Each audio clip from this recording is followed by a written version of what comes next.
Hello, ರಮೇಶನ್ ಮನೇಲಿರೋ ಕೋಳಿ ಸುರೇಶನ್ ಮನೆಗೆ ಹೋಗ್ಬಿಟ್ಟು ಮೊಟ್ಟೆ ಇಕ್ಕುತ್ತೆ.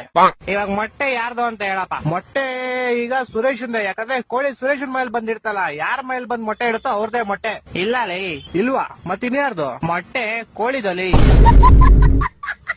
ಈಗ ಒಂದ್ ಆನೆ ಈಜಾಡ ಕೆರೆ ಒಳಗ್ ಹೋಗುತ್ತೆ, ಆಚೆ ಹೆಂಗ್ ಬರುತ್ತೆ? ಹೆಂಗ್ ಬರುತ್ತೆ? ಹೆಂಗ್ ಹೋಗಿರುತ್ತೋ ಹಂಗೆ ವಾಪಸ್ ಬರುತ್ತೆ. ಇಲ್ಲ ಲೇ, ಮತ್ತೆ ಯಾವ ಆಗ್ಬಿಟ್ಟು ಆಚೆ ಬರುತ್ತಲೇ? ಹೊಟ್ಟೆ ಎಷ್ಟು ಉರ್ಸ್ತಾವ್ರೋ ಆ ಭಗವತ್ನ ನೋಡಿದ್ರೆ. ಒಬ್ಬ ಹುಡುಗ ಪ್ರತಿ ವರ್ಷ ಅವ್ನ್ ಬರ್ತಡೆಗೆ ಉಂಡಿಗೆ ₹1 ಆಗ್ತಿದ್ನಂತೆ. 60 ವರ್ಷ ಆದ್ಮೇಲೆ ನೋಡಿದ್ರೆ ಅದ್ರಲ್ಲಿ ಬರೀ ₹12 ಐತಂತೆ. ಹೆಂಗೆ ಅಂದ್ರೆ ಅವ್ನು ಯಾರ ಚಪ್ಪಲಿ ಇರ್ತಾನೆ ಎತ್ಕೊಂಡಿರ್ತಾನೆ. ಇಲ್ಲ ಲೇ, ಮತ್ತೆ ಅವ್ನ್ ಬರ್ತಡೆ ಫೆಬ್ರವರಿ 29 ಇತ್ಲೇ. ನನ್ನ ಮಕ್ಕಳು ಒಂದೊಂದಲ್ಲ. ಓಕೆ, ಲಾಸ್ಟ್ ಅಂಡ್ ಫೈನಲ್ ಕೇಳ್ಕೊಂಬಿಡು. ಹೇಳು. ಒಬ್ಬ ಹುಡುಗಂಗೆ ಹೆವಿ ಶುಗರ್ ಇರುತ್ತೆ, ಡಾಕ್ಟರ್ ಅವ್ನ್ಗೆ ಸ್ವೀಟ್ ಬಿಟ್ಬಿಡು ಅಂತ ಹೇಳ್ತಾರೆ. ಅವನು ಲೈಫ್ ಪೂರ್ತಿ ಸ್ವೀಟ್ ಐತಿನಲ್ಲ, ಯಾಕೆ ಹೇಳು? ಇದಕ್ಕೂ ಯಾವ್ದೋ ಉಲ್ಟಾ ಸೀದಾ ಆನ್ಸರ್ ಇರುತ್ತೆ ಪಕ್ಕ.